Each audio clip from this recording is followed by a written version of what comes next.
આદિવાસી એકેડમીમાં દરેક ભાઈ બહેનનું હાર્દિક સ્વાગત છે।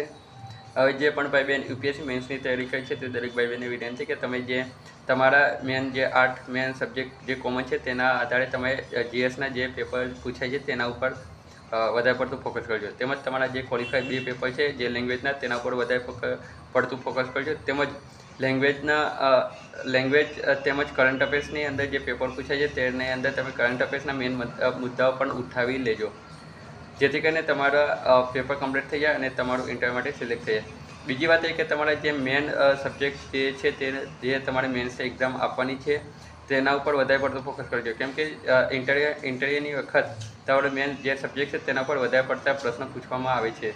તો તમારો જે મેન સબ્જેક્ટ છે તેના ઉપર પણ વધારે પડતું ફોકસ કરજો, જેથી કરીને તમારે ઇન્ટરવ્યૂ ટાઈમે કંઈ પણ જાતની તકલીફ ના પડે અને તમારા ઇન્ટરવ્યૂમાં પણ સિલેક્શન થઈ જાય।